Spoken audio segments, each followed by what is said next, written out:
श्यामपुर गांव की हर गली अपने अंदर कई रहस्यों को समेटे हुए थी।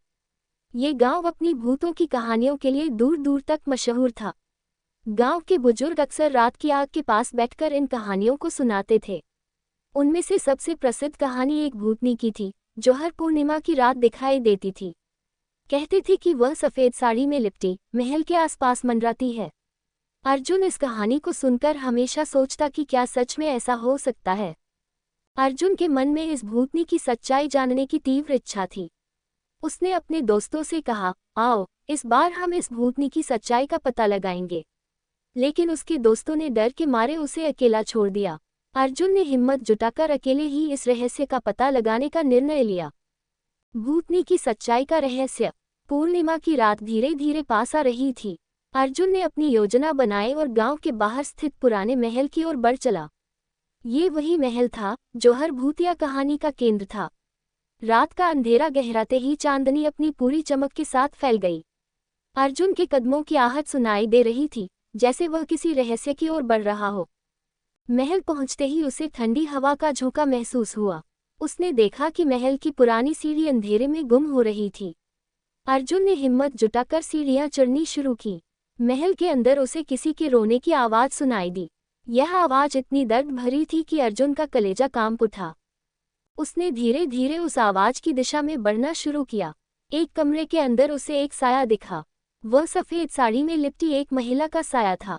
अर्जुन ने हिम्मत करके पूछा, तुम कौन हो? महिला ने धीरे धीरे मुड़कर कहा, मैं इस महल की रानी थी। मेरे साथ विश्वासघात हुआ और मुझे इस दुनिया से विदा कर दिया गया।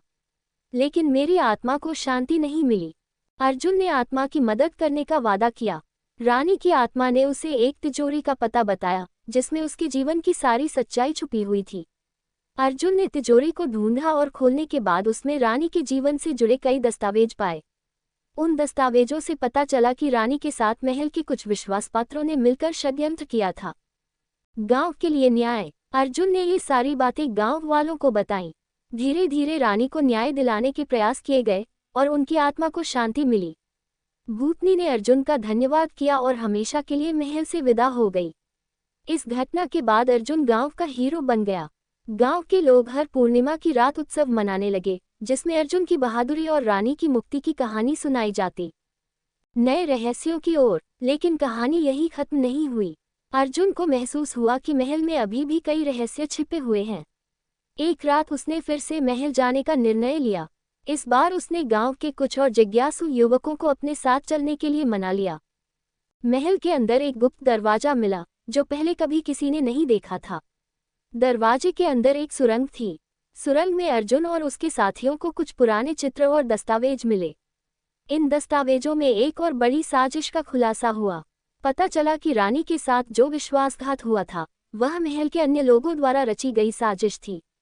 श्यामपुर का नया अध्याय। अर्जुन ने इन दस्तावेजों को गांव के बुजुर्गों के सामने रखा। गांव के लोग ये सच्चाई जानकर स्तब्ध रह गए। अर्जुन ने इस महल को संग्रहालय में बदलने का निर्णय लिया, ताकि आने वाली पीढ़ियां इस कहानी को जान सकें। अर्जुन की बहादुरी और सच्चाई की खोज ने श्यामपुर गांव के इतिहास में एक नया अध्याय जोड़ दिया। उसकी कहानी आज भी लोगों के दिलों में जिंदा है और महल की दीवारों में छिपे रहस्य धीरे धीरे उजागर हो रहे हैं।